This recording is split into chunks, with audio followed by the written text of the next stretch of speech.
the African Updater hapa once more. And kama kawaida, as I always do, I make sure you subscribe to this platform before to proceed. So make sure you subscribe.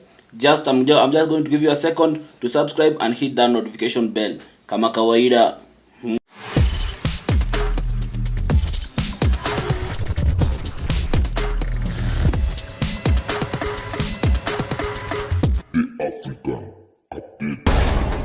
Thank you for subscribing, and if you have not subscribed, must subscribe.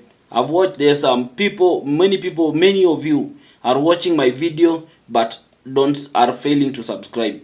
Manze, subscribing is just a matter of you clicking that subscribe button. So as you watch, kindly subscribe. I'm just here to update you. I'm just here to share my thoughts. I'm just here to enlighten you. I'm just here to make sure that we have an insightful conversation and a deep thoughts on some of these things, so that tuchanuane ndio ikifika 2027 we know how the direction we are going to take. At least you will make a decision based on facts, based on deep thinking and everything, so that you make the right decisions, tusijikute kwa mess yenye tumejikuta sahi. So I want you to watch this video. It is just the same video from the same guy. Mambo ya kwamba ati nikifukuzwa sitasimama kiti, hiyo haina maana kwangu. Unajua watu wanafikiria ati mimi ni mtu najipenda sana. Sio lazima nikue chochote katika hii Jamhuri ya Kenya. Na mimi ningesikiza vile rais alikuwa ananiambia nijiusuru. Because alikuwa ameniambia wewe jiusuru nikupatie bilioni 2 uende nyumbani, uende upumzike, fanya mambo yako, uwe na security, uwe na mshahara na unaweza simama siku nyingine. Sasa nikajiuliza, yule anakupangia mabaya anaweza kukupatia suluhisho ya vile utaishi? Ukiona ile mtu anakupangia mabaya, ile barabara anakuambia uende, unaenda opposite. Kwa hivyo mimi sijipendi. So guys, that is the video. That is an interesting video from one and only the villager from Wamunyoro. So the villager from Wamunyoro, Gachagua himself, ametuambia that the president offered him 2 billion to resign. 2 billion to resign and apatiwe salary, apatiwe security, naenda katulia afanye mambo yake zingine. Wow, that is very, very interesting. But is it surprising? No. Because we all know that this is Kenyan politics and we know politicians in Kenya. So that offer had to be there on the table. But Gachagua anasema alikata. So aliamua tuende nayo. Wewe ni impeach. So unataka kuni impeach, wewe ni impeach. And indeed, the president made sure of its threats. Now waka impeach Gachagua. Apparently Gachagua is giving us moti. Anatuambia the president paid MPs 500,000 Kenyan shilling each. Wow.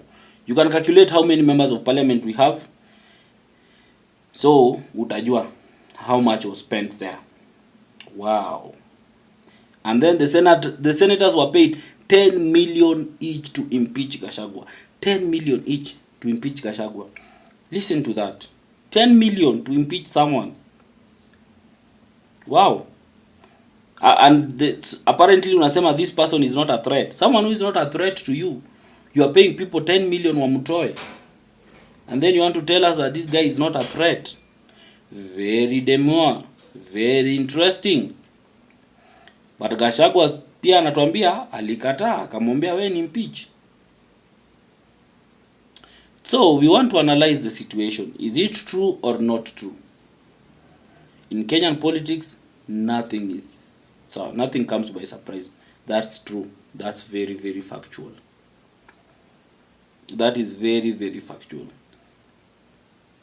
Akisema alikuwa anataka kupatiwa doa resign ndio asimame tena.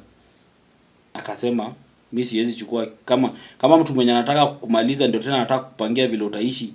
Will you go that route? So he decided to go the other route and they impeached Gachagua. So this is very, very interesting because it's not something that is unique. It's something that is very obvious in Kenyan politics. Unaelewa? And at some point people are even questioning, mbona Gachagua si resign?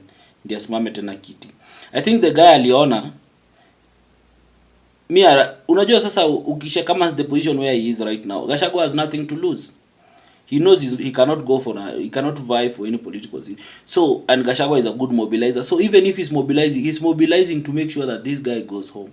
And that's why there are some talks now circulating that Ruto wants to now anataka ku renegotiate na Gachagua, aone kama atampatia some things ndio at least a slow down on his attacks and everything.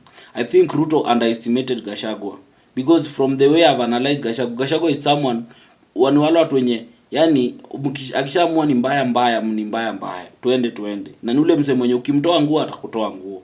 It's not someone mwenye atakaa chini ati akuogope ati oyo ati he's someone, and I knew that Gachagua is someone mwenye like he doesn't give a hoot after ile story ya Gen Z. You remember that Gen Z 25th after Ruto alikuja kuongea, then Gachagua kaita press yake pia akaongea. That is the day I realized, and that is the day that I knew that Gachagua was going to be impeached. Immediately after that press conference, that press briefing aliita, nikajua tu Gachagua from this point, because for me I felt like he crossed the line. Once the president ameongea, wewe unafaa kunyamaza as the deputy.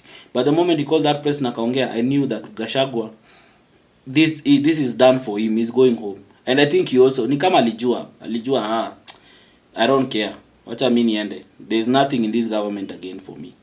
So ni kama it's move, he has calculated this move, and I don't think he's a person who is interested in really being a president. Gachagua is just a person who like to cause problems, and that is what Ruto overlooked. And this guy is going to give Ruto problem, trust you me. He's going to give, because he knows the politics ya yenye Ruto anafanyanga ile ya kuongea like anaongea vile anataka, he says things nini without measuring his words. That's the politics that Gachagua is playing. So hawa ni watu wawili akili zinaendana hivi.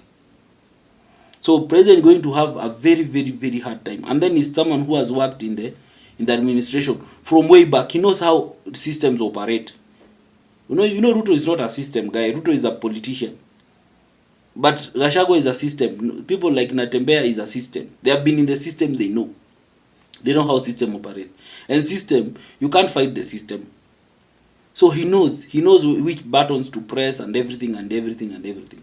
So right now you see he has put America, the president, on the spot by saying, "Well, we'll impart 2 billion on Resign." Let's see how the president will come and defend himself out of that. You get? And the more you defend, the more he comes out with other facts and everything.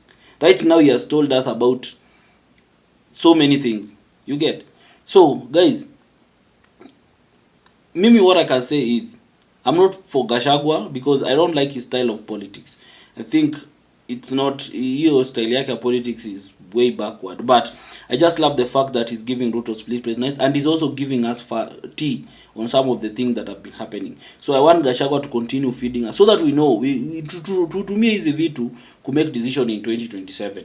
We know how we are going. At least we have a strong basis of sending Kasongo nyumbani, because whether you like it or not, Kasongo is going home. I don't know which formula is going to use to retain power, because the only formula he can use is not the people. He's not going to use people's votes to stay in power unless he use force and other things, which I don't think will really work this time round. So for him it's cooked. I don't know which formula he's going to use. But guys, thank you so much, and make sure you subscribe to this platform. My work is to update you and to share my thoughts on some of the things that are happening in the country. And without further ado, baadaye, make sure you subscribe. Till next time. Africa.